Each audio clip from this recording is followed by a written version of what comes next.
మంత్రివర్యులుగా ఎంపీపీగా ఉద్యమం జరుగుతున్న సందర్భంలో ప్రజలతో కలిసి మీరు మనము అందరం ఆ రోజు తెలంగాణ రాష్ట్ర సాధనకు చేసిన ప్రయత్నం అంతా మీకు ఇంకా గుర్తుండే ఉంటుంది. మాకందరికీ కళ్ళ ముందు ఇంకా కదులుతూనే ఉంది. తెలంగాణ భౌగోళిక రాష్ట్రం మాత్రమే కాదు అధ్యక్ష, 4 కోట్ల ప్రజల భావోద్వేగం తెలంగాణ రాష్ట్రం అంటే. మనందరికీ రాష్ట్రం ఒక ఎమోషన్. తెలంగాణ చరిత్ర లోతుల్లోకి వెళ్ళి చూస్తే అడుగడుగున ఉద్వేగం, గుండె బరువెక్కే సందర్భాలు, సంఘటనలే ఉంటాయి. ఇలాంటి సంఘటన సుదీర్ఘ పోరాటం, వందలాది ప్రాణ త్యాగాలు, విద్యార్థులు ఫనంగా పెట్టిన జీవితాలు తెలంగాణలో తండాలలో, గూడాలలో, మారుమూల పల్లెల్లో మనకు కనిపిస్తాయి. ఏది ఏమైనా జూన్ 2, 2014 ఈ నేపథ్యంలో తెలంగాణ రాష్ట్రం ఏర్పడ్డది.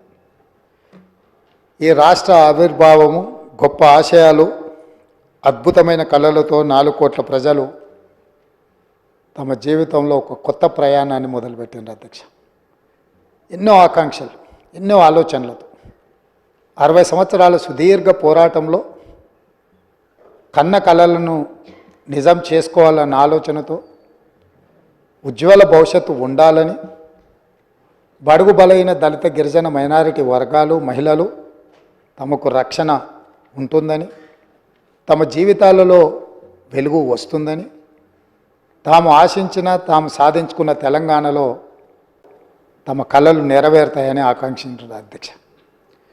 9.5 సంవత్సరాల తర్వాత ఈరోజు ఈ సభలో మనందరం మళ్ళీ తెలంగాణ నేపథ్యాన్ని, 9.5 సంవత్సరాల గత పాలనలో జరిగిన అంశాలను ప్రస్తావించుకుంటూ, ఇంకా కూడా ఆనాటి విధ్వంసకరమైన పరిస్థితులు, ఆధిపత్యం చెలాయించడం, పోలీసులను పెట్టి అణిచివేయడం, ప్రభుత్వం మారినా మన జీవితాలలో మార్పు వచ్చినా ఇంకా భయం మనల్ని వెంటాడుతూనే ఉంది అధ్యక్ష.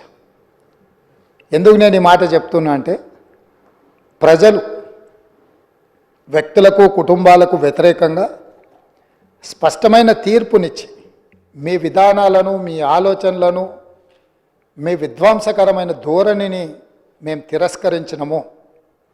కాబట్టి మీలో మార్పు రావాలి, అందుకే మీ అధికారాన్ని మార్చినాము.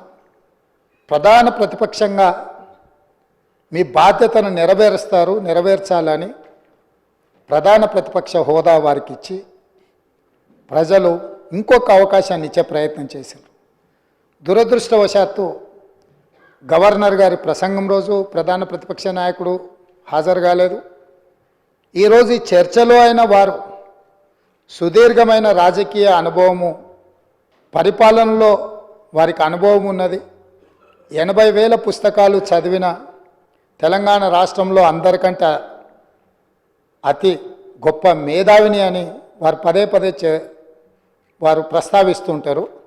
ఆ మేధావితనం ఈ 4 కోట్ల తెలంగాణ ప్రజల యొక్క అభ్యున్నతి కోసం వారు ఉపయోగించి ఈ సభలో మా ప్రభుత్వం తీసుకుంటున్న నిర్ణయాలను సహేతుకంగా విశ్లేషించి, ప్రస్తావించి, ఏమైనా సలహాలు, సూచనలు ఇచ్చి, ఈ ప్రభుత్వం తీసుకుంటున్న నిర్ణయాలలో ఏమైనా ప్రజలకు ఇబ్బంది కలిగే అంశాలు ఏమైనా ఉంటే వాటిని సవరించి వారు సూచన చేస్తే, వారి సూచనలు తీసుకొని ప్రతిపక్షాన్ని, ప్రతిపక్ష నాయకుడిని గౌరవించి మా ప్రభుత్వము ప్రజాపాలన అందించాలన్న ఆలోచనతో సభలోకి వచ్చినాం అధ్యక్ష. కానీ ప్రధాన ప్రతిపక్ష నాయకుడు రాకపోవడం, ఆ కుర్చీ ఖాళీగా ఉండడం ఈ సభ యొక్క గౌరవానికి మంచిది కాదని చెప్పి తమరి ద్వారా ప్రతిపక్ష నాయకుడికి సూచన చేస్తున్న అధ్యక్ష. మనల్ని అందరినీ ప్రజలు ఎన్నుకొని ఒకరిని పాలకపక్షంగా, ఇంకొకరిని ప్రతిపక్షంగా, మిగతా పార్టీలను కూడా ఆయా వర్గాల యొక్క గళాన్ని, బాధను వినిపించడానికి ఈ సభలోకి పంపించినప్పుడు మన యొక్క పాత్రలను బాధ్యతాయుతంగా నెరవేర్చాల్సిన అవసరం ఉన్నది. భవిష్యత్తులోనైనా ఆ దిశగా ఈ సభలో ప్రతిపక్ష నాయకుడు అడుగుడు వేయాలని నేను కోరుకుంటున్నాను, భావిస్తున్నాను అధ్యక్ష. ఏది ఏమైనా అధ్యక్ష, మేము ఈ రోజుకి దాదాపుగా డిసెంబర్ 7 నుంచి ఫిబ్రవరి 7 తారీఖు వరకు 60 రోజులు పూర్తి చేసుకున్నాం. ఈరోజు మనం ఫిబ్రవరి నెలలో 9 తారీఖు రోజు, డిసెంబర్ 9 రోజు మేము ఏదైతే నిర్ణయాలు కొన్ని ఇదే అసెంబ్లీలో అమలు చేసినాం. అందులో ప్రధానంగా ఆడబిడ్డలకు ఉచిత బస్సు రవాణా సౌకర్యము, బాధతోని ఆసుపత్రులలో ఆర్థిక భారం ఎక్కువై వైద్యం అందక చాలామంది పేదలు చనిపోతుంటే రాజీవ్ ఆరోగ్యశ్రీ పథకాన్ని అమలు చేయడం జరిగింది. ఈ రోజుకు సరిగ్గా పథకాలు అమలు చేసి 2 నెలలు పూర్తి చేసుకుంటున్న సందర్భంలో ఈ పథకాలు అమలు చేయడానికి సహకరించిన నా మంత్రివర్గ సహచరులకు, మా శాసనసభ్యులందరికీ కూడా మనస్ఫూర్తిగా వారికి అభినందనలు తెలియజేస్తున్నా అధ్యక్ష.